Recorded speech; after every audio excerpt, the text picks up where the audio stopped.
Uno de los pasajes para mí más potentes, más poderosos, que hablan sobre el perdón entre nosotros, los creyentes. Perdón horizontal, digamos así. Mateo 18, 21 dice: Entonces se le acercó Pedro y le dijo: Señor, ¿cuántas veces perdonaré a mi hermano que peque contra mí? ¿Hasta 7? Jesús le dijo: no te digo hasta 7, sino aún hasta 70 veces 7. Por lo cual el reino de los cielos, y comienza acá Jesús a contar una parábola, es semejante a un rey que quiso hacer cuentas con sus siervos. Y comenzando a hacer cuentas, le fue presentado uno que le debía 10.000 talentos. A este, como no pudo pagar, ordenó su señor venderle y a su mujer e hijos y todo lo que tenía para que se le pagase la deuda. Entonces aquel siervo postrado le suplicaba diciendo: Señor, ten paciencia conmigo y yo te lo pagaré todo. El señor de aquel siervo, movido a misericordia, le soltó y le perdonó la deuda. Pero saliendo aquel siervo halló a uno de sus consiervos que le debía 100 denarios y haciendo de él, lo agarró del cuello, le ahogaba diciendo: págame lo que me debes. Entonces su consiervo, postrándose a sus pies, le rogaba diciendo: ten paciencia conmigo y yo te lo pagaré todo. Mas él no quiso, sino fue y le echó en la cárcel hasta que pagase la deuda. Viendo sus consiervos lo que pasaba, se entristecieron mucho y fueron y refirieron a su señor todo lo que había pasado. Entonces, llamándole su señor, le dijo: siervo malvado, toda aquella deuda te perdoné, porque me rogaste. ¿No debías tú también tener misericordia de tu consiervo como yo tuve misericordia de ti? Entonces su señor, enojado, le entregó a los verdugos hasta que pagase todo lo que le debía. Así también mi Padre Celestial hará con vosotros, si no perdonáis de todo corazón cada uno a su hermano sus ofensas. Mateo 18, versos 21 al 35. Tema del perdón, el perdón entre nosotros los hermanos. Una parábola realmente muy fuerte, sobre todo la conclusión. A veces las parábolas no tienen conclusión, no tienen una aplicación práctica. No lo sabemos, tenemos que deducirlo nosotros por el contexto, pero aquí el Señor termina el versículo 35 diciendo algo muy fuerte: así también hará con vosotros mi Padre Celestial, si nos negamos a perdonarnos unos a otros. Spurgeon dijo: ser perdonado es tan dulce, que la miel parece insípida en comparación. Sin embargo, hay una experiencia aún más dulce que ser perdonado, y esta es perdonar. Perdonar es algo dulce, ser perdonado es dulce, perdonar es más dulce todavía. Y yo lamentablemente he visto a lo largo de mi ministerio lo amargo que no es perdonar.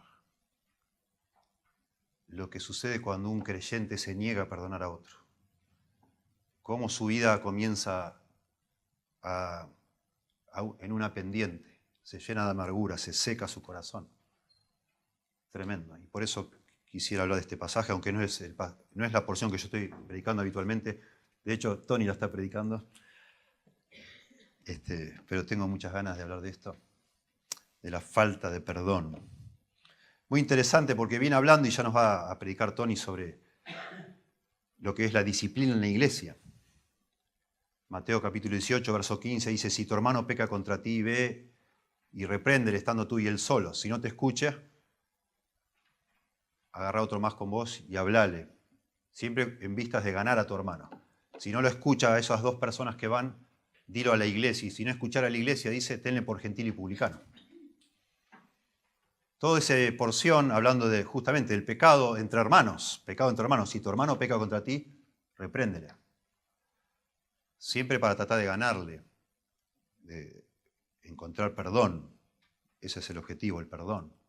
Entonces Pedro, inmediatamente de escuchar esta enseñanza sobre el perdón entre hermanos, la confrontación, el arrepentimiento y el perdón, Pedro pregunta, Señor, ¿cuántas veces perdonaré a mi hermano que peque contra mí? Es una buena pregunta, ¿no? Escucha al Señor hablar de esto, el Señor no especifica cuántas veces y Pedro enseguida piensa, ¿qué límite tiene el perdón? ¿Cuántas veces podemos perdonar a una persona? Y que siempre y siempre peca contra nosotros y probablemente siempre peca con el mismo pecado. ¿Hasta cuándo deberíamos nosotros tener esa actitud de decir, ok, está bien, te perdono? ¿Cuántas veces? Y notablemente Pedro dice, ¿hasta 7? Y nosotros sabemos por el contexto histórico que los judíos pensaban que solamente se debía perdonar 3 veces a una persona, el mismo pecado. Ya la cuarta, listo, basta. Como para que no se abusen de uno. Esos enseñaban eso. Por ejemplo, dicen los rabinos en sus tradiciones orales que después se escribieron en lo que se llama el Talmud.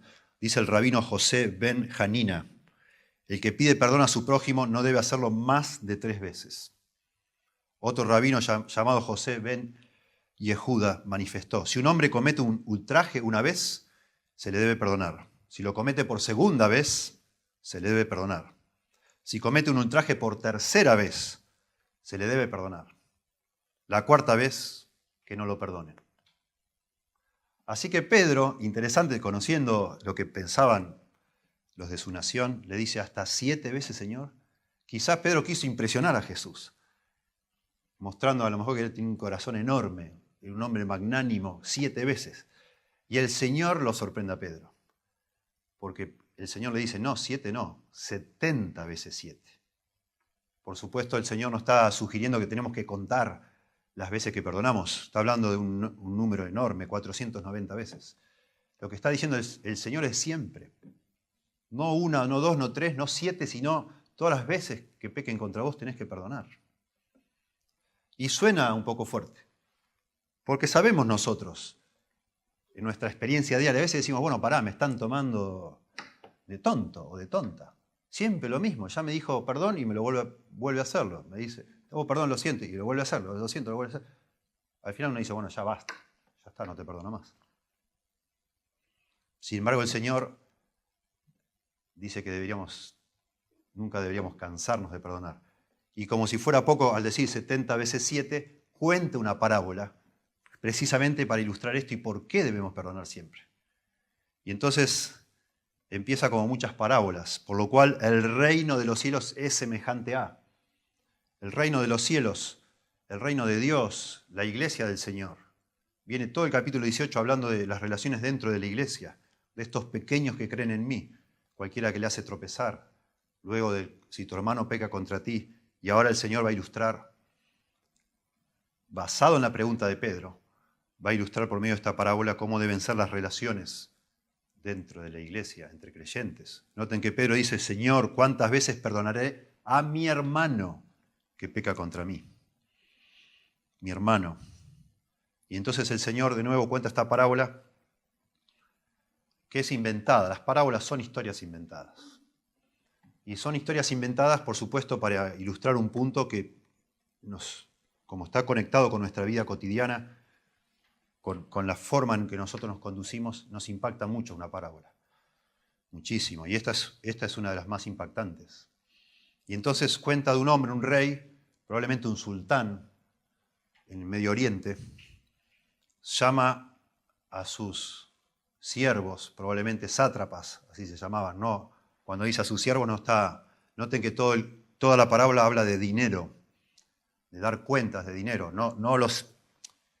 Un sultán, un rey, solo le da a administrar dinero a cierta clase de siervos que no son los menores, digamos así. No está llamando a los mozos, a los sirvientes, a los que limpian, a los que cuidan los caballos. No está llamando a esas personas a dar cuenta, sino a las personas de su confianza, que administran dineros. Entonces dice, quiso hacer cuentas con ellos, con sus siervos, y comenzando a hacer cuentas, le fue presentado uno que le debía 10.000 talentos. Yo no sé si ustedes se acuerdan, en otras parábolas, cuando habla de los talentos, lo que es la cantidad de dinero que es un talento. Un talento era el equivalente a 20 años de trabajo, conseguir un talento. Acuérdense de las parábolas de los talentos. A uno se le da 10 talentos, 200 años de trabajo, un montón de dinero. Pero acá dice que le debía 10.000 talentos. De nuevo, una parábola inventada, 10.000 talentos es mucho, demasiado dinero. Trate de imaginar, si un talento son 20 años de trabajo, 10.000 talentos es más de una vida, son varias vidas para pagar eso. Uno dice, bueno, pero ¿cómo llegó a deber tanto? Probablemente porque era un sátrapa que estaba debajo del rey, que es como un gobernante de un área y cobró impuestos, todo un año cobrando impuestos, y al final llega a rendir cuentas a su amo y no tenía el dinero, se lo gastó, no sé. Mucho dinero, mucho. Muy interesante que en el idioma griego el número más alto que existe es 10.000, o que existía, 10.000. Y la moneda, digamos así, un talento pesaba 20 kilos. Nadie usaba un talento para pagar a otro, pero quizás era una moneda de ahorro. Era también lo más grande, un talento. Probablemente el Señor, al decir que debía 10.000 talentos, está usando el número más grande que hay, 10.000, y está usando la forma más grande de ahorrar, que son talentos. Probablemente el Señor lo que está diciendo es que le debía una suma incalculable, imposible de pagar, imposible. Por lo menos en una vida, imposible. A este, verso 25, como no pudo pagar, ordenó su señor venderle, y a su mujer venderla, y a sus hijos venderlos. Y todo lo que tenía, que vendieran todo, los caballos, lo que sea, lo que tuviera el hombre lo vendían todo, y aunque sea algo recuperaba este sultán, este rey, que se le pagase la deuda. Enseguida nosotros, porque está hablando del reino de los cielos, enseguida pensamos, bueno, es obvio que está hablando de los creyentes. Nosotros tenemos con Dios, o teníamos con Dios una deuda incalculable, impagable, como esta persona tenía. Y este hombre, con una actitud correcta, pero quizás con un desconocimiento de las implicaciones de la semejante deuda, dice verso 26, postrado le suplicaba diciendo, Señor, ten paciencia conmigo, y yo te lo pagaré todo. No está diciendo, Señor, perdóname, porque es impagable esto. Ten misericordia de mí, porque no lo puedo pagar. Le dice, ten paciencia, que te lo voy a pagar todo. Interesante. Que en realidad no lo puede pagar. ¿Cómo vas a pagar esa cantidad? Imposible. Pero el hombre está mostrando una buena actitud, al menos. Está dispuesto a arreglar esto, reconoce su culpa, reconoce su error y va a tratar de enmendarlo como pueda. Impresionante. Demasiado le debemos a Dios cada ser humano. Y a veces personas también con probablemente una buena actitud, pero sin conocimiento, dicen, yo voy a tratar de compensar lo que le debo a Dios. Imposible. ¿Quién va a compensar? No somos capaces de comprender nosotros cómo nuestro pecado ofende a Dios y lo que nosotros le debemos a Dios. No podemos saberlo. Pero jamás nadie podría pagarle a Dios nada. Señor, yo voy a hacer esto, voy a hacer buenas obras, me voy a enmendar, voy a portarme bien y para que me aceptes. La Biblia dice que no es por obras para que nadie se gloríe. Imposible. Imposible pagarle a Dios lo que le debemos a Dios. Y entonces dice el verso 27, de nuevo piensen en la parábola, hay siempre un paralelo, el Señor es obvio que es Dios, y los siervos estos, y después aparece uno, le dice el consiervo, somos los hijos de Dios. El Señor, verso 27, de aquel siervo, movido a misericordia, le soltó y le perdonó la deuda. Imagínense ustedes. Imagínense cómo habrá salido este hombre de esa audición, digamos así, de ese encuentro con el rey. Habrá salido bailando en una pata, loco de contento de que se le perdonó una deuda tan grande que no van a vender ni a su mujer, ni a sus hijos, ni ninguna de sus cosas, que el hombre está perdonado para siempre, suelto, libre. No sé cómo saldrías vos, imagínate. Saldría uno a visitar a todas las personas que les debe algo, a decirle, che, te perdono lo que me debes, te perdono lo que me debes. No, olvídate, tranquilo. Me acaban de perdonar una deuda infinita, pero imposible. Olvídate también. no te preocupes. No es lo que pasa. Verso 28 dice, pero saliendo aquel siervo, halló a uno de sus consiervos, semejante a él. Acá de nuevo estas palabras son notables. A otro hermano halló. Él, un consiervo, uno que son iguales. Halló a uno de sus consiervos que le debía 100 denarios. En aquella época una persona, un obrero, ganaba 1 denario por día. 100 denarios es el equivalente a 3 meses de trabajo. 3 meses. Le acaban de perdonar una deuda que hubiera necesitado 4 vidas para pagar. O sea, impagable. Y ahora agarra a uno que le debía 3 meses de trabajo. Y lo agarra del cuello a tal punto que casi lo ahoga. Casi lo ahoga. Agarrándolo del cuello diciéndole, págame lo que me debes. Págame lo que me debes. Págame lo que me debes. Entonces su consiervo, postrándose a sus pies, le rogaba diciendo, ten paciencia conmigo y yo te lo pagaré todo. ¿Le suena esa frase? Noten, miren en su Biblia. Acabamos de leer eso está en el verso 29, lo acabamos de leer en el verso 26. Lo mismo. Postrado le suplicaba diciendo, Señor, bueno, le dice Señor porque era el rey, el consiervo no le dice Señor, ten paciencia conmigo y te lo pagaré todo. Lo mismo. Es difícil de imaginar tanta maldad en esta persona. Algunos creen, presumiblemente, que este hombre sale del palacio del rey y va a buscar al que le debe 3 meses de trabajo. Acá, en nuestras versiones y en otras que he consultado, da la idea que se lo encuentra casualmente. Pero más allá de si lo va a buscar o si se lo encuentra casualmente, nos sorprende que este hombre no tenga misericordia cuando acaba de recibir un montón de misericordia. Nos sorprende que lo agarre del cuello, que casi lo mata. ¿Qué es eso? Eso es como un resentimiento, como un odio. Y no solo eso, dice, ten paciencia conmigo y te lo pagaré todo. Dice, mas él no quiso, sino que fue y le echó en la cárcel hasta que le pagase la deuda. Es incomprensible esto, realmente incomprensible.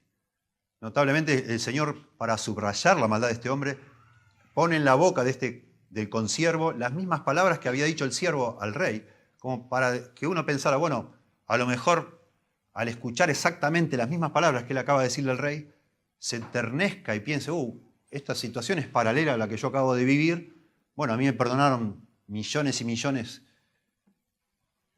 ¿Cómo no le voy a perdonar ya a este hombre 100 denarios? Pero no quiso. Y incomprensiblemente también, en vez de decirle, bueno, porque él está pidiendo paciencia, ¿no? Que le perdone la deuda. Bueno, ok, ¿cuándo me vas a pagar?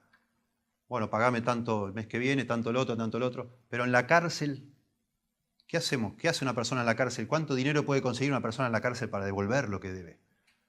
Digo, al final se deforma tanto el corazón de una persona que no quiere perdonar, que ya no le importa la deuda, sino que el otro sufra. Eso es lo que parece acá. Anda a la cárcel. Casi lo ahoga y ahora, bueno, andate a la cárcel. Incomprensible. Incomprensible. Y entonces, verso 31, viendo sus consiervos, noten, otros consiervos. Recuerden que acá el contexto es la iglesia local. Mateo 18 tiene que ver todo con la iglesia.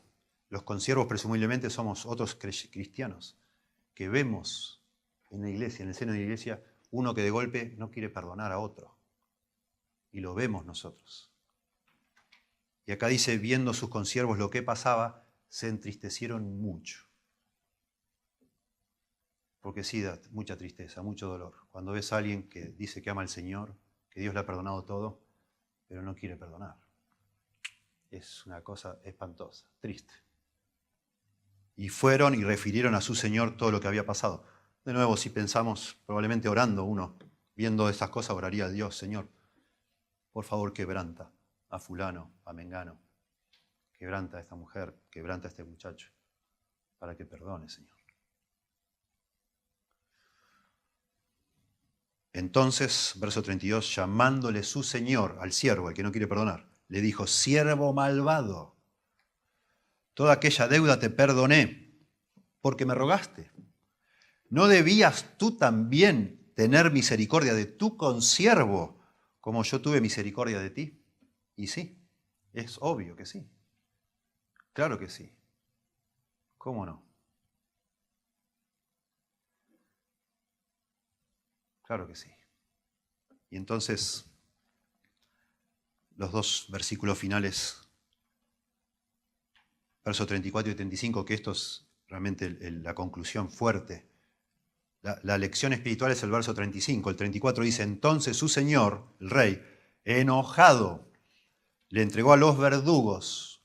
La palabra mejor traducida sería torturadores. Es la única vez que se usa en todo el Nuevo Testamento. Ya no a los guardiacárceles, sino lo envía a torturar a esta persona. Lo entregó a los verdugos hasta que pagase todo lo que le debía. Obviamente no le iba a pagar nunca todo lo que le debía. Y entonces sí, la conclusión y la aplicación. Así también, dice Jesús, esto ya no es parábola. Terminó la parábola, verso 34. Entonces Jesús dice, así también, así como el rey enojado entrega a este malvado a ser torturado, así también mi Padre Celestial hará con vosotros, si no perdonáis de todo corazón cada uno a su hermano sus ofensas. Y esto es realmente impactante. El Señor está diciendo que Dios el Padre nos va a entregar a torturadores, si nos negamos en algún momento, por alguna causa, vaya a saber por qué, a perdonarle a un hermano que peca contra mí.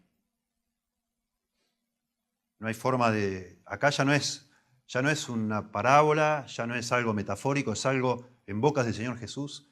Está diciendo algo tremendamente fuerte. Así también Dios, y presumiblemente está hablando de cristianos porque dice a su hermano, que no perdonara a su hermano sus ofensas. Dios nos va a entregar a torturadores. Bueno, a mí me gusta cuando explicamos y predicamos parábolas, me gusta explicarlas así de un saque. Y ahora entonces frenar y vamos a hablar de principios sobre el perdón, que acá están entre líneas todo el tiempo, y por supuesto la conclusión, que es lo que más sobresale, la que debemos hacer sobresalir. En primer lugar, perdonar implica cancelar una deuda. Perdonar implica cancelar una deuda. Miren, en la Biblia hay 7 palabras para hablar del perdón. 7 palabras, 3 en hebreo y 4 en griego. En hebreo son la palabra kafar, que significa cubrir, nasá, que significa llevar o quitar la culpa, es la idea, quitar o llevar, y salá, que es la que más se usa, que significa perdonar. Nasá, 3, kafar, nasá y salá. Nasar se usa tanto para el perdón divino como para el perdón humano. Las otras 2 palabras, kafar y salá, se usan solamente del perdón divino. Después hablaremos algo de eso, pero es muy interesante. Son muy interesantes las 3 palabras. En el griego hay 4 palabras. No viene al caso las 4, pero la que más se usa es la palabra afesis, que notablemente significa enviar lejos o dejar ir, soltar. Soltar. Digo notablemente porque acá en la parábola que acabamos de leer dice lo soltó y le perdonó la deuda. Lo soltó. Soltar es perdonar. Dejar a alguien y decir, bueno, ya, anda nomás tranquilo, anda. No te voy a encerrar hasta que me pagues, sino anda, soltá. Sin embargo, a pesar de estas 7 palabras, creo yo que la mejor manera de entender el perdón es por medio de imágenes.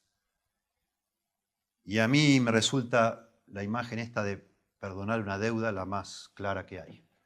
Y si ustedes se fijan en toda esta parábola, todo el tiempo habla de deudas. Incluso cuando allá en la oración modelo del Señor, perdona nuestras deudas, así como nosotros perdonamos a nuestros deudores. Está hablando del perdón, pero hace referencia a las deudas porque es la forma más clara de entender esto. Por eso decimos que perdonar implica cancelar una deuda, es paralelo a que cancele una deuda. Como si vos me debieras dinero y yo te diga, está bien, no te preocupes, ya está. Pero no es la única opción de perdonar. A veces una persona habló mal de mí, a espalda mío, me lastimó. Bueno, lo puedo yo equiparar eso a una deuda. Es como si Esa persona me debe algo a mí, me hizo sufrir. Y yo si me quiero cobrar eso, supuestamente le tengo que hacer sufrir de la misma manera. Y esa es la tentación que todos tenemos. Cuando alguien me lastima a mí, yo me siento ofendido, me siento herido y quiero lastimar a esa persona de una manera más o menos equivalente.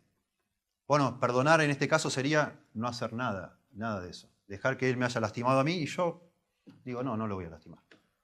Lo libro de esa deuda. Un ejemplo que a mí me sirva, un ejemplo que algo me pasó a mí hace años, me invitaron a hablar en un, como le llaman ahora, baby shower, ¿no? No sé, di una charla ahí, pero me acuerdo antes, era toda una comida, ustedes saben cómo son estas fiestitas, y yo me quedé fascinado con un jarrón de porcelana, con unos pies de madera, donde ponen los bidones estos de 20 litros dado vuelta. Nosotros usamos uno de plástico, pero este tenía una belleza, con una canillita y un coso de porcelana, y yo todo el tiempo alabando el jarrón. A los dueños de casa digo, qué belleza, qué lindo esto, ¿dónde se consigue uno de estos? No sé, me lo regalaron, es de la familia, me dicen. Lo recibimos de herencia, no sé de quién, digo, es una belleza. Bueno, en un momento me toca hablar, me paro una escalera, todo el mundo debajo de la escalera, y yo tenía el jarrón al lado mío, no lo vi. En un momento hago así y lo tiro. Y rompí el jarrón. Y no se consigue, ya me habían explicado que no se consigue, que era de familia, todo. Digo, y yo digo, perdón, no se preocupe, pastor, no se preocupe, no se preocupe. Y no se preocupe, chau, jarrón. Al decirme no se preocupe, no usaron la palabra perdón, lo perdonamos, pastor, no dijeron eso, pues es muy formal, pero no se preocupe, es como están diciendo, ya está, olvídese. Imagínense que a las 2 semanas me llaman por teléfono, me dice, ¿y qué? El jarrón, digo, ¿cuándo me lo vas a pagar? Y estamos esperando acá en casa, te dimos unos días, bueno, para que lo encuentres o lo busques, pero estamos esperando que nos traigas el jarrón. Sería una locura, ¿verdad? Porque me dijeron, implícitamente me dijeron, ya está, no te preocupes, ya está cubierto. Bueno, perdonar es más o menos eso, similar. Y piensen en distintos ejemplos que puedan pensar ustedes de gente que los ha lastimado a ustedes. No es tan fácil. No es tan fácil. Imagínense que hay en una pareja, uno de los dos ha sido infiel, ha cometido adulterio. Imagínense lo que significa para la víctima en algún momento decir, bueno, ya, te perdono. No es tan fácil. Perdonar una deuda no es tan fácil. Pero eso es lo que significa perdonar. Si yo le digo a alguien, te perdono, me estoy comprometiendo con esa persona que no se lo voy a cobrar nunca. Nunca. No voy a tratar de tomarme una represalia, no voy a tratar de hacerle sufrir como esa persona me hizo sufrir a mí. No lo voy a hacer. Alguien dijo, y es correcto, al perdonar a otra persona, uno promete 3 cosas. Primero, nunca te lo echaré en cara para desquitarme. Nunca se lo diré a otros para rebajarte. Nunca lo recordaré para amargarme. En un sentido, entonces, yo tomo un compromiso hacia esa persona que me hirió, hacia otros y hacia mí mismo. Nunca me lo voy a recordar a mí mismo para amargarme contra vos. Nunca se lo voy a decir a otros para rebajarte. Y nunca te lo voy a echar en cara para desquitarme. Ya. Acá quedó todo. Acá lo sepulto y yo pago el bidón. O yo pago eso, no sé. Yo lo pago. Habrán ido a buscar ellos y habrán comprado algo, no sé. Pero nunca me pasaron la cuenta a mí. Eso es lo que es perdonar. Cuando fallamos en alguna de estas 3 promesas, digamos así, es que no hemos perdonado. Estamos tratando de desquitarnos de alguna manera y que aunque sea algo, aunque no sea todo el total, pero algo cobrarnos de lo que nos han hecho. Y eso no está bien. Entonces, perdonar implica cancelar una deuda. Acá todo el tiempo, si ustedes vuelven a leer y subrayan la palabra deuda, pagar, pagaré, etc. Esa es la gran ilustración del perdón. En segundo lugar, perdonar es costoso. Claro que sí, ya nos damos cuenta, imagínense. Hay cosas que son tremendas. Aún dinero. Hay personas que nos pueden haber pedido dinero y nunca devuelto, nos pueden haber estafado, nos pueden haber robado incluso. Perdonar eso no es fácil. Pero hay cosas aún más difíciles, ¿no? Como decimos. Daños morales muy difíciles. Personas que han sido abusadas. sexualmente, imagínense, no es tan fácil. Perdonar es costoso, pero no perdonar es más costoso. Y eso implica esta parábola, sin duda. Claro que es difícil perdonar. Aunque eran 3 meses de trabajo, a lo mejor para este hombre no era poco, vaya a saber. Es difícil decirle a alguien, olvídate, no me des nada. Pero sin duda, fue mucho, mucho más difícil no perdonar. Porque acá en la parábola, por supuesto, y después en la aplicación de Jesús, nos dice que hay un problema espiritual muy profundo en una persona que se niega a perdonar.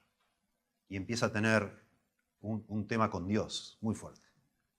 Porque Dios se enoja, dice acá. El Señor enojado lo entregó a los verdugos hasta que pagase todo. Y Dios se enoja, sabemos que se enoja el Señor. Claro que sí. Cuando uno de sus hijos se niega a perdonar, el Señor se enoja y de alguna manera, que ahora vamos a explorar, nos entrega a verdugos. Y nuestra comunión con Dios se ve herida de muerte, demasiado afectada. Por eso es importante, si quisiera yo que de todo este sermón nos quede algo, es eso. Que claro que perdonar es difícil, pero no perdonar es espantoso, es mucho más difícil, con consecuencias mucho más graves.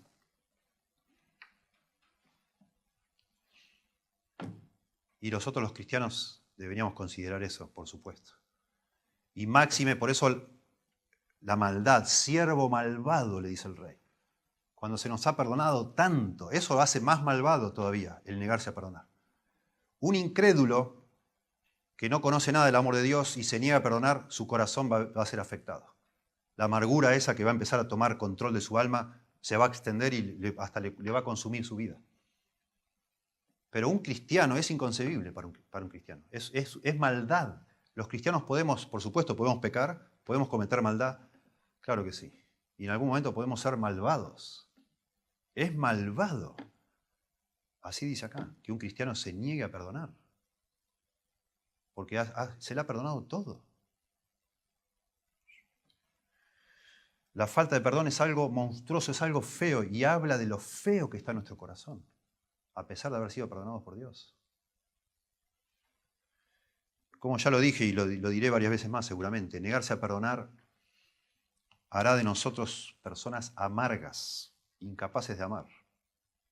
Nos afecta de una manera que no sabemos ni calcular nosotros. Yo lo he visto. Lo he visto y he aprendido mucho de eso. Con mi esposa hemos aprendido, gracias a Dios, por los años que hemos estado trabajando con matrimonios, yo empecé a ver un patrón en muchos matrimonios que se querían divorciar. Y gracias a Dios, pienso en 3 en este momento, los 3 están muy bien. Pero era como algo así como de manual, sentarse a hablar y uno de los dos diciendo basta, no la perdono más o no lo perdono más, porque fue de ambos lados. Digo, ¿por qué? No, porque no tiene sentido ya perdonar, siempre lo mismo. Y le digo, no me olvido más de una persona, están muy bien todos ellos. Digo, dame un ejemplo, por favor. ¿Qué es lo que te hace? ¿Qué te hace? Dame un ejemplo. Y dice, bueno, por ejemplo, ayer, me dice, ayer. Digo, a ver, ¿qué pasó ayer? ¿Viste que saliendo, me dice así la mujer, ¿viste que saliendo de la iglesia hay un cartel que dice prohibido doblar a la izquierda? Digo, sí. Adivina qué hizo él. Dobló a la izquierda, le digo. Sí, ¿a vos te parece? Me dice. ¿A vos te parece? ¿Estás loco? Le digo, pará. ¿A vos me estás diciendo que uno de los pecados que tanto te ofende a vos es que él no le hizo caso al cartel de doblar a la izquierda? Me dice, sí. Es ilegal, me dice. Le digo, pero no puedo pensar que vos te vas a divorciar de tu marido porque dobla a la izquierda. No tiene sentido. Vos tenés una amargura, ¿viste? Cuando decimos que la gota que colmó el vaso, una tontera así es porque tu corazón venís. Y bueno, gracias a Dios, en esa conversación salió que sí, que hacía rato que ella no quería perdonar ya nada de él. Y cualquier cosita era una bomba. Así es, así es. Y lo he visto acá, en mis 30 años en Logos. Una vez una persona me dijo, yo ya lo perdoné, pero si él va al picnic, yo no voy. Le digo, pará. ¿Qué es eso que vos ya lo perdonaste? Pero sí, pero no puedes estar con esa persona. No puedo estar. Le digo, bueno, entonces vos no lo perdonaste. No, sí, yo lo perdoné. Le digo, no. Y yo te aviso más, porque me entristeció, como dice acá. Si vos de verdad no lo perdonás, hasta acá llegó tu vida espiritual. Y hasta ahí llegó. Hasta ahí llegó. Nunca más apareció por acá y nunca más nada. Y que yo sepa, no está muy bien esa persona. No se puede presumir o pretender tener una relación con Dios cuando uno dice, hasta acá llegué, a partir de ahora yo no perdono. Ahí se acabó tu relación con Dios. No la tenés más. No la tenés más. En tercer lugar, negarte a perdonar te va a cambiar. Te va a cambiar lo que vos sos. El día que vos decís, ya no perdono, vos ya no vas a ser la misma persona. Nunca más. Hasta que por fin te bajes de ese caballo que estás, de esa soberbia, y te humilles y pidas perdón a Dios. Porque de ser víctima, el día que vos te negás a perdonar a alguien, de ser víctima de alguna cosa que te hicieron, pasás a ser vos el victimario o la victimaria. De lo cual vos te vas a tener que arrepentir tarde o temprano. Tremendo. Es natural que nosotros pretendamos que alguien pague lo que nos ha hecho. Es natural, es así, es como una ley de la vida, parece que es lo que debe ser. Sin embargo, ese sentido de justicia, entre comillas, fácilmente se transforma en deseo de venganza. Y de nuevo, es incompatible, es una anomalía en un cristiano, porque si Dios nos tratara con ese sentido de justicia, estaríamos perdidos para siempre. Y Dios no nos trata así. Y ese trato de Dios hacia nosotros debe cambiar nuestro corazón. El amor de Cristo nos constriñe, nos impulsa, nos transforma. Cuando vos te das cuenta lo que Dios ha hecho por vos, lo que costó perdonarte a vos, eso nos debe impactar de tal manera que a partir de ahora deberíamos ser caracterizados, conocidos por nuestra capacidad de perdonar. Haber recibido tanta misericordia nos tiene que hacer misericordiosos. Haber sido el objeto de tanta gracia nos tendrían que conocer por ser personas llenas de gracia. Eso dice la Biblia. No es necesario que estrangules a nadie, que lo agarres del cuello y casi lo ahogues. No es necesario. De nuevo, podés simular de que está todo bien, que vos ya lo perdonaste. Yo ya lo perdoné en mi corazón, nunca lo tocaste, nunca le insultaste, nada. Pero en tu corazón empezó a hacer pie la amargura. Si no resolvés eso pronto, es solo cuestión de tiempo que esa amargura termine tomando toda tu vida. Toda tu vida. Alguien dijo, y es muy cierto, negarse a perdonar a otro es como tomar veneno uno y pretender que el otro se muera. Eso es la falta de perdón. Sentís vos que te estás desquitando. Ahora va a ver, por lo que me hizo, va a ver, no le hablo más. Y vos te empezás a envenenar con toda esa amargura. La otra persona capaz que inicia. Y bueno, ¿qué va a hacer? Capaz que a los días, al mes, al año, vaya a ser, se olvida de vos y ya, vive su vida más pancho. Pero vos no. Vos ya no. Tremendo. No sabemos bien, pero acá, de nuevo, está fuera de la parábola. Dice, así os hará mi Padre Celestial a cada uno de vosotros que se niegue a perdonar. Y justo en la parábola termina diciendo que lo entregó a los torturadores. Yo no sé a qué se refiere el Señor con los torturadores. Pero de nuevo he visto personas que parecía que estaban siendo torturadas desde el momento que se negaron a perdonar. Amargados, secos, incapaces ya de amar a nadie, no solo al que los ofendió, sino a otros. Siempre parece en pie de guerra con todo, enojado con el mundo, con todo. Imposible. Y el que lo conociste antes y te das cuenta, no es la misma persona, no es otra persona. Esta persona se está secando por dentro. Torturadores. Vemos algo parecido ahí en Saúl y David. Saúl empezó con una envidia con David, porque David era más popular, pero de nuevo, amargura. Y al final en la Biblia se nos dice que lo atormentaban espíritus malignos. El hombre vivía angustiado y atormentado. Por esa actitud que empieza a tomar control del corazón. Una cosa inconcebible. En cuarto lugar, perdonar, esto es muy importante, y acá de alguna manera, volviendo antes de la parábola, cuando el Señor dice 70 veces 7, de aquí yo saco un principio.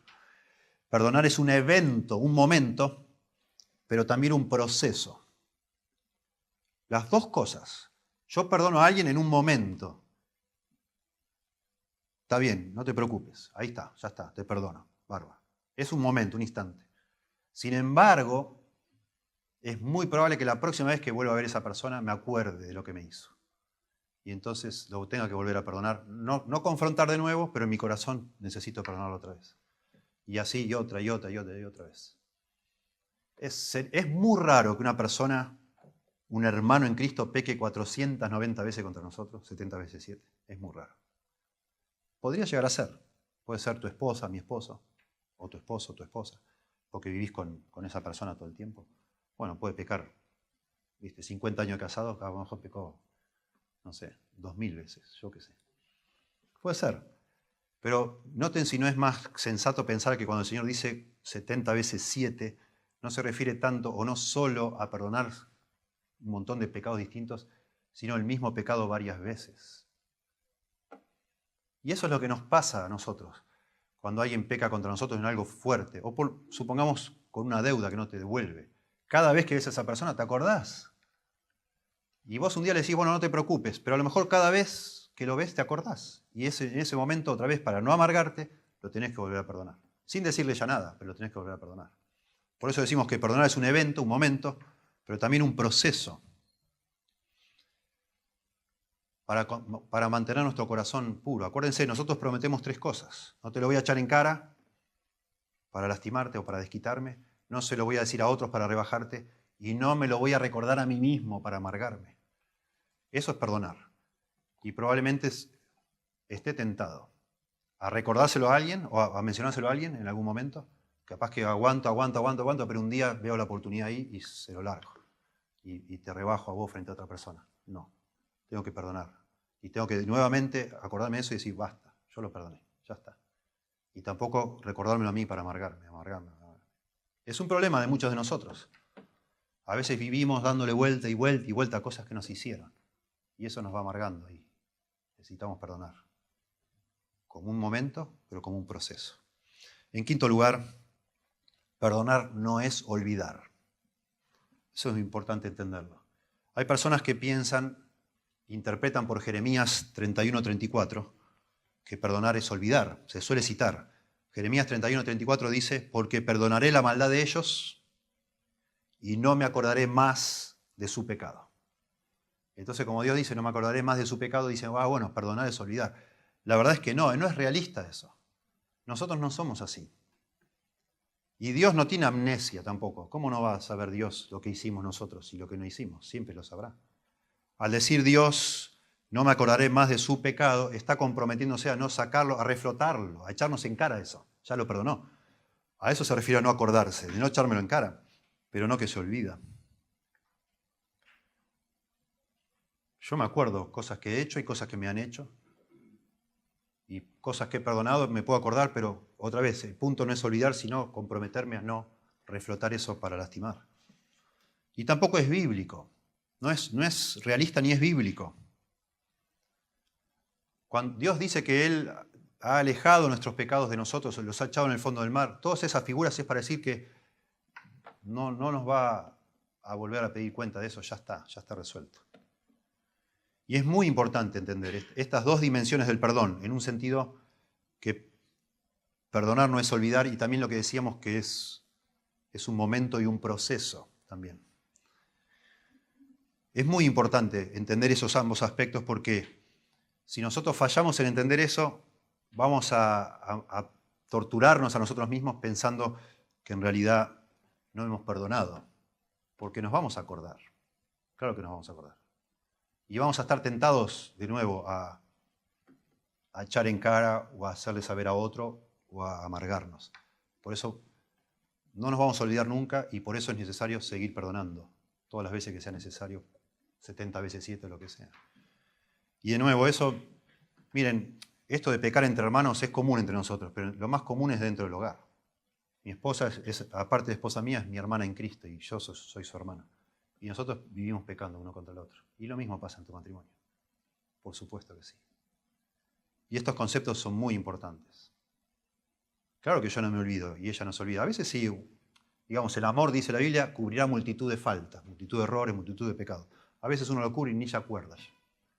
Pero ustedes saben, como yo sé, que a veces en una discusión se empiezan a sacar cosas que pasaron no sabe cuánto tiempo antes. Como para ganar la discusión, ¿no? Con el orgullo ese tonto que tenemos. Y empezamos a mencionar cosas que pasaron 2 años atrás. Y vos te quedás duro ahí diciendo, ¿pero cómo? ¿Qué pasó con esto? ¿No lo habíamos ya hablado? ¿No se había perdonado ya? ¿Por qué? Por eso hay que siempre, olvidar no te vas a olvidar, quizás, en algunas cosas, pero sí siempre hay que volver y volver y volver para perdonar. En sexto lugar, y esto no lo veo yo acá en esta parábola, pero quiero decirlo para completar el cuadro. Perdonar es una condición necesaria, pero no suficiente para reconciliar una relación. Es necesario que yo te perdone a vos si vos hiciste algo contra mí para que nosotros podamos volver a ser amigos. Pero no es suficiente. Y esto se ha desarrollado mucho en el mundo evangélico como una discusión. Hay algunos que creemos que es posible perdonar unilateralmente, así se dice. O sea, yo puedo perdonarte a vos aunque vos no me pidas perdón. Yo puedo en mi corazón decidir perdonarte, porque no me quiero quedar atrapado en la amargura. Entonces digo, bueno, ya. En mi casa digo, bueno, lo perdono, ya está. Y te puedo perdonar, y vos también a mí. Los que dicen que no se puede eso, que para que haya perdón tiene que haber alguien, el que te ofendió tiene que venir y decirte, por favor, perdóname. Tiene que haber un arrepentimiento. Bueno, yo creo que eso es así si yo quiero volver a ser tu amigo. Yo puedo perdonarte unilateralmente y decir, bueno, ya, no importa, no pasa nada. Pero probablemente no vuelva a confiar en vos hasta que tengamos una conversación y yo te vea arrepentido. Y esto también es muy importante, porque, de nuevo, yo puedo darme el lujo de decir a una persona, decir, bueno, lo perdoné, está bien, lo perdoné, y de verdad lo perdoné, pero no trato de tener una relación de amistad con esa persona.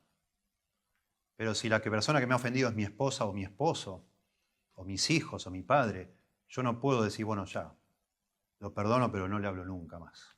No puedo hacer eso. Imposible. Porque es obvio también que delante de Dios eso no se puede justificar. Entonces debo asegurarme de que restaure la relación.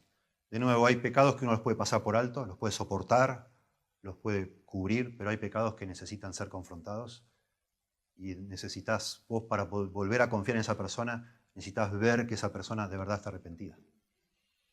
Entonces, para restaurar una relación que se ha roto, se necesita arrepentimiento y perdón.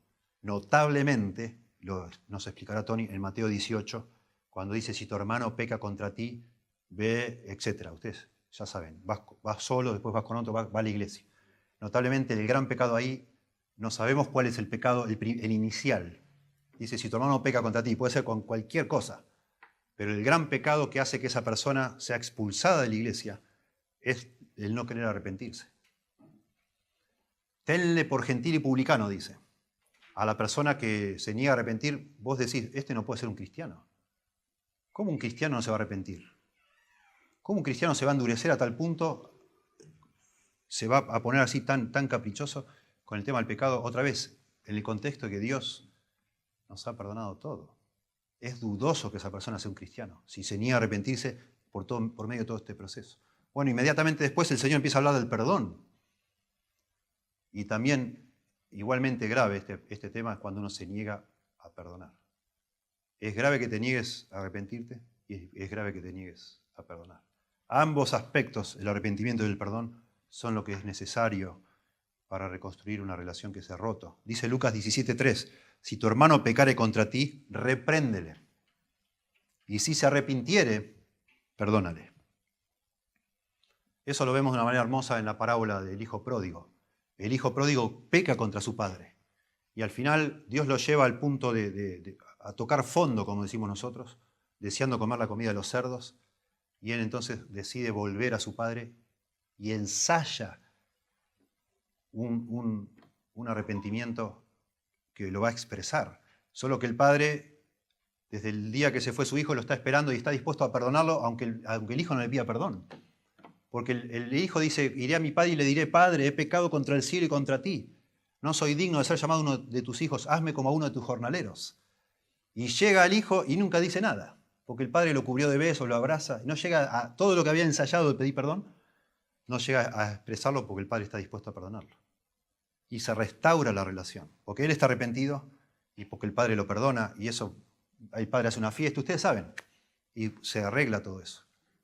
Es muy importante entender esto, porque a veces entre nosotros no siempre somos víctimas de alguien que no nos quiere perdonar. A veces probablemente somos nosotros los victimarios que debemos arrepentirnos. Y la situación ideal, si entendemos bien la Biblia, sería que yo vaya a tu casa a buscarte para pedirte perdón, pero vos estés viniendo a la mía a buscarme para perdonarme. Y nos encontremos a mitad de camino. Porque ambos aspectos caracterizan a un hijo de Dios, que está dispuesto con humildad a reconocer su falta, y el otro está dispuesto a perdonarla, sea cual sea la falta. Entonces decimos, perdonar es una condición necesaria, pero no suficiente para la reconciliación. A propósito, personas que perdonaron unilateralmente, José en Egipto le dice a sus hermanos, yo ya los perdoné. Pero ellos le están pidiendo perdón ahí, pero él dice, yo ya los perdoné hace rato. David perdona a un hombre llamado Simeí. Jesús perdona a los que lo están crucificando. Pero no quiere decir que esas personas que lo están crucificando están todas en el cielo. No. Él dice, Padre, perdónalos porque no saben lo que hacen. Pero la única manera que Dios haya perdonado a cada una de esas personas es que cada uno de ellos haya venido humillado a pedirle perdón a Dios. Arrepentimiento. Sin arrepentimiento no hay perdón. Y Esteban también ora por los que lo están matando a él. Y solamente sabremos algún día si estamos en el cielo, si ellos, todos los que mataron a Esteban, algún día se arrepintieron para recibir perdón. 2 principios más. Después los leo rápidamente y ya. 7. Sí, también he tomado esta parábola. Yo digo, miren, antes de decir este principio, yo digo que es posible, porque lo he visto en mi experiencia, que un cristiano verdadero se niegue a perdonar por un tiempo. Por un tiempo. Y de nuevo ese tiempo va a ser una tortura espantosa. Sé que es posible, lo he visto. Es un pecado más como tantos otros que seguimos cometiendo, porque si bien el Señor nos ha perdonado, todavía hay un remanente de pecado en nuestra vida que será completamente quitado en la glorificación. Mientras un cristiano, verdaderamente cristiano, se niegue a perdonar, está siendo malvado. Por eso no puede estar por mucho tiempo ahí, en ese estado, porque Dios a quien ama castiga, como el Padre al Hijo a quien quiere. Cuando un cristiano verdadero se niega a perdonar, Dios empieza a torturarle de alguna u otra manera para llevarlo al punto de arrepentimiento. Ahora, 7º punto. Cuando alguien que dice ser cristiano se niega a perdonar, está actuando como si no fuera un cristiano. Y es muy posible que no lo sea.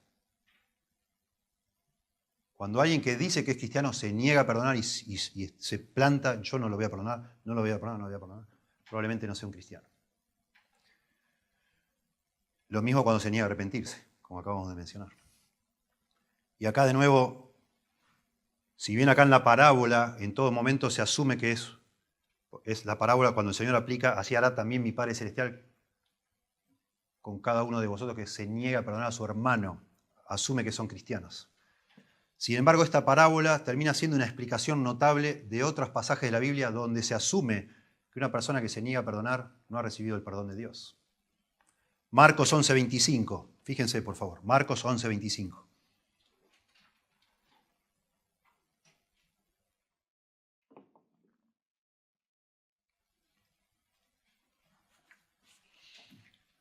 Cuando estéis orando, perdonad. Noten, este es un texto que también defiende la posibilidad de perdón unilateral. Yo estoy orando en mi casa y dice, cuando estéis orando, perdonad si tenéis algo contra alguno. No es que lo tengo que ir a ver y si no me pide perdón no lo perdono. No, estoy orando en mi casa, me acuerdo que tengo algo contra alguien y lo perdono. Y sigo orando. Cuando estéis orando, perdonad si tenéis algo contra alguno, para que también vuestro Padre, que está en los cielos, os perdone a vosotros vuestras ofensas. Tremendo. Noten ahí, para que también vuestro Padre. La implicación es fuerte. O sea, si yo me niego a perdonar, Dios no me perdona. Y eso lo vemos en la oración modelo de Jesús, Mateo capítulo 6, que hoy leyó Hugo. Por favor, Mateo 6, del 9 al 14. Acá hay algo que sobresale tanto y nos llama tanto la atención en la oración que algunos llaman el Padre Nuestro. Dice vosotros, Mateo 6, 9, vosotros pues oraréis así. Padre nuestro que estás en los cielos, santificado sea tu nombre, venga tu reino, hágase tu voluntad como en el cielo, así también en la tierra. El pan nuestro de cada día, dánoslo hoy. Y acá, verso 12, y perdónanos nuestras deudas, como también nosotros perdonamos a nuestros deudores. O sea, le estamos pidiendo a Dios que nos perdone a nosotros de la misma manera que nosotros perdonamos a otros. Y no nos metas en tentación, mas líbranos del mal, porque tuyo es el reino, el poder y la gloria por todos los siglos. Amén. Y asombrosamente Jesús continúa explicando solamente de todo lo que se dice en el Padre Nuestro. Solo Jesús quiere explicar esto de perdónanos como nosotros también perdonamos. Y lo explica. Verso 14. Porque si perdonáis a los hombres sus ofensas, os perdonará también a vosotros vuestro Padre Celestial. Mas si no perdonáis a los hombres sus ofensas, tampoco vuestro Padre os perdonará vuestras ofensas. Ahora, acá se plantea un problema teológico. ¿Cómo? Entonces el perdón de Dios es condicional. ¿Dios me perdona a mí solo si yo perdono, si no, no me perdona? No. Eso contradeciría un montón de pasajes bíblicos donde dice que es por gracia que somos salvos. Es por la pura misericordia de Dios que hemos sido perdonados, no por lo que hayamos hecho nosotros. Entonces, ¿qué quiere decir esto? Lo que quiere decir, entiendo yo, y lo refuerza de nuevo esta parábola, es que si yo me niego a perdonar a otros, es probablemente que nunca entendí lo que es el perdón, nunca he recibido el perdón, nunca me conmovió la misericordia ni la gracia de Dios, nunca entendí nada de lo que es la salvación. Nada. Eso es lo que puede significar esto. Que una persona que se niega a perdonar sistemáticamente y prolongadamente, probablemente ni sabe lo que es la gracia de Dios. No lo ha experimentado jamás. Porque nos vuela la cabeza darnos cuenta de lo que nos perdonó Dios. Nos transforma eso. Y al final lo que me puede haber hecho alguien es comparado a 3 meses de sueldo, en contraste con una deuda infinita. ¿Cómo no te das cuenta de eso? ¿Quién sos vos? ¿Quién soy yo para no perdonar a alguien? ¿Qué me estoy creyendo yo que soy? Si yo vivo por gracia, y vos también, y no es que solamente un día Dios me perdonó mis pecados, me los tiene que perdonar hoy y mañana le voy a pedir perdón a Dios por mis pecados. ¿Y cómo voy a mañana hablar a Dios de que me perdone mis pecados si yo hoy no estoy queriendo perdonar a otros? Es como no entender nada, no entender el Evangelio sería eso. Es que no, decís que lo entendés, pero no entendés nada. No te impactó tu alma, nada. Un hombre llamado Lord Herbert dijo en una ocasión, como para explicar esto que estoy diciendo, el que no puede perdonar a otros rompe el puente sobre el cual él mismo debe pasar. Es como boicotearte a vos mismo. Yo hoy no te perdono a vos y mañana le pido a Dios que me perdone a mí. ¿Qué es eso? No. Por eso yo también veo en esto un problema espiritual muy serio. Y por eso le dije a esa persona que un día me dijo, si esta persona viene al ping y yo no vengo, y yo le digo, ¿cómo es eso? ¿Estás loco? ¿Cómo haces eso? No, yo lo perdoné. Le digo, no, vos no lo perdonaste. Eso no puede ser. Y ahí yo me acuerdo, le dije, mira, yo te lo aseguro hoy, le pongo la firma que yo no sé si vos sos o no sos un cristiano, pero a partir de hoy no creces más, no vas a poder crecer, porque vos no podés orar a Dios. No podés orar a Dios pidiéndole perdón ni nada hasta que arregles esto. No podés tener comunión con Dios. Dios está enojado con vos. No podés, imposible. Y finalmente, 8. Déjenme repasar y nos quedamos en el 8 para terminar. Perdonar implica cancelar una deuda. Perdonar es costoso, pero no perdonar es más costoso. En tercer lugar, negarse a perdonar te va a cambiar. En cuarto lugar, perdonar es un evento, un momento, pero también un proceso. En quinto lugar, perdonar no es olvidar. En sexto lugar, perdonar es una condición necesaria, pero no suficiente para la reconciliación. En séptimo lugar, cuando alguien que dice ser cristiano se niega a perdonar, está actuando como si no lo fuera, y probablemente no lo sea. Yo había uno que me parece que no lo leí. Perdonar te va a cambiar. Perdonar te va a cambiar. Y allá dije esa frase que a mí me encanta, que negarse a perdonar a alguien es como tomar vos veneno y pretender que el otro se muera. Te morís vos. Y finalmente, Dios perdona por gracia, porque su naturaleza es perdonar. Y nosotros podemos poner como corolario, tenemos una deuda incalculable con Dios. Y no podemos hacer nada para pagarla, nada, absolutamente nada. No podemos pagarla. Y solo podemos ser perdonados porque Dios, en su carácter, es compasivo, misericordioso. Y gracias a Dios por eso. Y la Biblia nos habla muchísimo de cómo Dios perdona. A propósito, la Biblia es el único libro religioso que existe que dice que Dios perdona los pecados. Ninguna religión, sacando la religión de la Biblia, habla de Dios como un Dios perdonador. No. Todos nosotros deberíamos estar abrumados por nuestro pecado, por esa deuda que tenemos. Y si ya hemos conocido la salvación de Dios, deberíamos estar completamente agradecidos, transformados por sabernos perdonados. No por lo que hicimos, no por lo que vayamos a hacer o dejemos de hacer, sino por lo que Dios es. Eso nos debe impactar y mucho. Y eso nos debe cambiar la manera en que tratamos las ofensas que otros hacen con nosotros. Salmo 86:5, porque tú, Señor, eres bueno y perdonador, y grande en misericordia para con todos los que te invocan. Nehemías 9:17, pero tú eres Dios que perdonas. Salmo 134, pero en ti hay perdón para que seas reverenciado. Daniel 9:9, de Jehová nuestro Dios es el tener misericordia y el perdonar, aunque contra él nos hemos rebelado. Qué hermoso pensar y pensar y pensar en lo que Dios nos ha perdonado y la necesidad que tenemos de perdón. No hay nada más dulce que el perdón, dice Spurgeon. Es tan dulce que la miel parece insípida. Sin embargo, hay algo más dulce aún, que es nosotros perdonar a otros. Pero una cosa es posible por la primera. Yo puedo perdonar a otros porque Dios me perdonó a mí. Por eso puedo. Déjenme leer, ya estoy terminando, pero quiero leerles algo precioso donde se ve tanto el arrepentimiento como el perdón. Dios perdona porque Él es perdonador, pero solo perdona a los que se arrepienten. Solo perdona a los que se arrepienten. Cuando Salomón termina de construir el templo, hace una oración dedicando el templo a Dios. Y voy a leer solo algunos versículos porque es larga, la oración es de un capítulo entero de la Biblia. Primera Reyes 8:30. Oye pues la oración de tu siervo, dice Salomón a Dios, y de tu pueblo Israel. Cuando oren en este lugar, el templo, también tú lo oirás en el lugar de tu morada, en el cielo. Escucha y perdona, dice Salomón.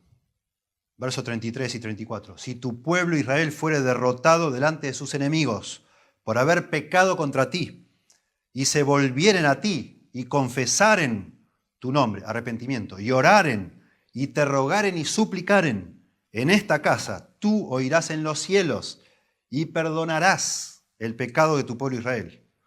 Versos 35 y 36. Si el cielo se cerrare y no lloviere por haber ellos pecado contra ti y te rogaren en este lugar y confesaren tu nombre y se volvieren del pecado, volverse es arrepentirse. Cuando los afligiereis, tú oirás en los cielos, y perdonarás el pecado de tus siervos y de tu pueblo Israel. Verso 37 al 39. Si en la tierra hubiese hambre, pestilencia, tizoncillo, añublo, langosta o pulgón, si sus enemigos los sitiaren en la tierra en donde habiten, cualquier plaga o enfermedad que sea, toda oración, verso 38, y toda súplica que hiciere cualquier hombre o todo tu pueblo Israel, cuando cualquiera sintiere la plaga en su corazón, tremenda, el pecado, cuando cualquiera sintiere la plaga en su corazón, arrepentimiento.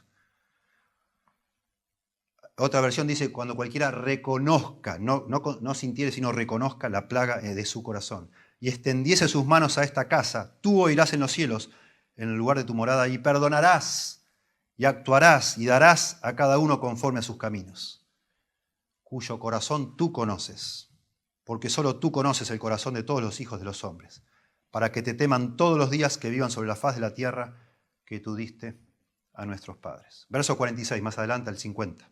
Si pecaren contra ti, ya entre paréntesis dice en la Biblia, porque no hay hombre que no peque, y estuvierais airado contra ellos y los entregares delante del enemigo para que los cautive y lleve a tierra enemiga, sea lejos o cerca, y ellos volvieren en sí. Eso es la definición para mí más clara de lo que es arrepentimiento, volver en sí.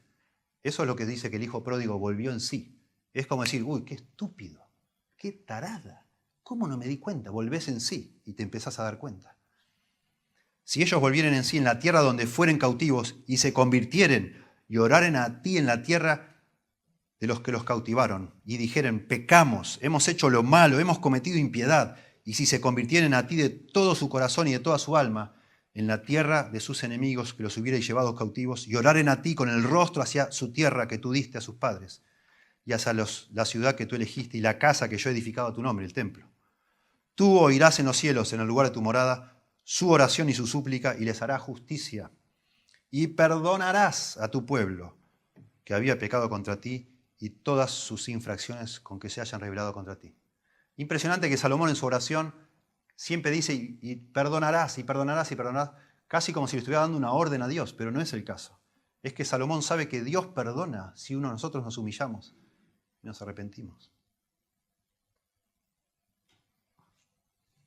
Dios está listo para perdonar, siempre. Pero nosotros debemos transitar el camino de la humillación, que implica reconocer arrepentido nuestro pecado.